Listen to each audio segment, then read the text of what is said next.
Goeienaand dames en here, ek hoop jy het 'n lekker dag gehad en vanaand maak ons weer musiek en die komponis wat ek vanaand aan u wil voorhou is die man met die naam van Leroy Anderson en miskien het u al van sy musiek gehoor en dalk van Leroy Anderson kan u dalk die naam onthou. Hy het komposisies geskryf met die naam van The Typewriter, Sleigh Ride, Syncopated Clock, Forgotten Dreams wat ek vanaand aan u gaan voorhou. Maar voordat ons nou verder gaan na die komposisie toe, wil ek u daarom nou net een en ander vertel oor Leroy Anderson.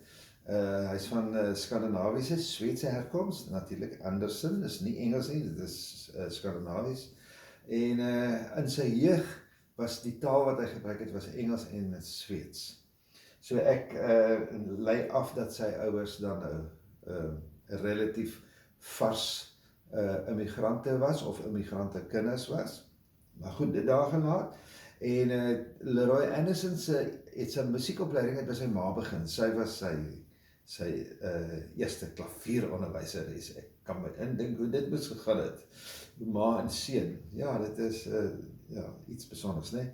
Maar in elk geval, en later het hy gaan musiek studeer aan die New England Conservatoire of Music.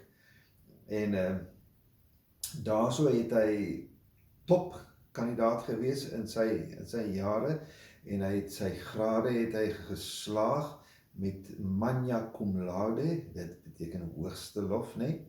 En natuurlijk hy het daar so komposisie studeer en nie sommer so by enige persoon nie, dit Walter Piston, die bekende Walter Piston wat onder andere 'n baie belangrike handleiding geskryf het oor orkestrasie. En daar was 'n ander persoon by wie hy ook studeer het in komposisie, was George Enescu.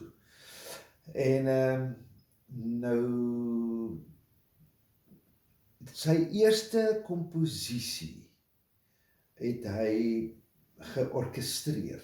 So hy het, dit was die begin gewees van sy bekendheid as komponis van ligte orkestrale musiek. Sy musiek het hy baie spesifiek geskryf vir simfonieorkeste, maar dit was populêre musiek, né? En in elk geval, en die eerste komposisie is uitgevoer deur die Boston Pops Orkest onder leiding van Arthur Fiedler. Miskien het u van hom ook gehoor. Ek het groot geword op die Boston Pops Orkest en Arthur Fiedler oor die radio, né? In elk geval, so kies op.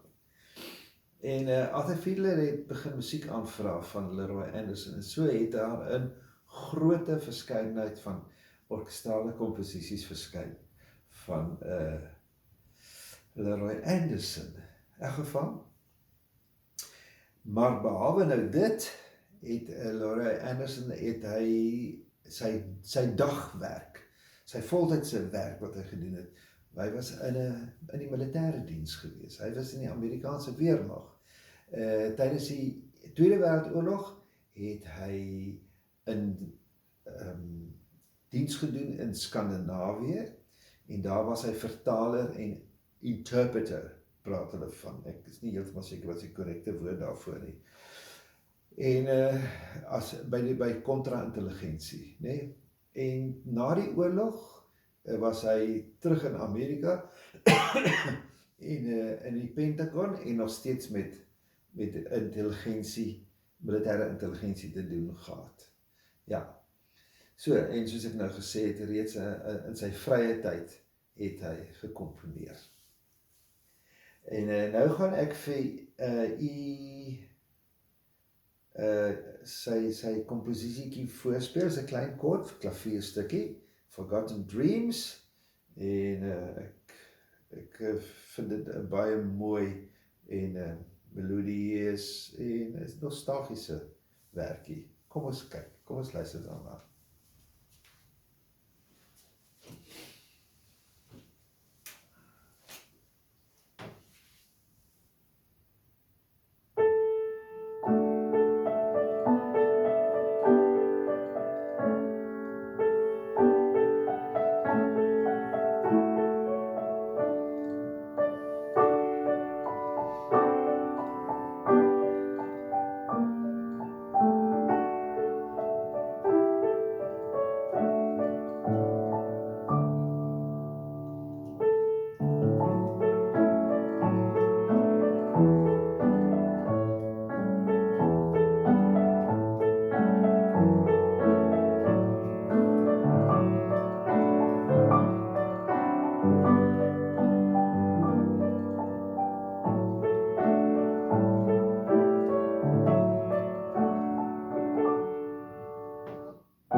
Ja, dit is Leroy Anderson se Forgotten Dreams.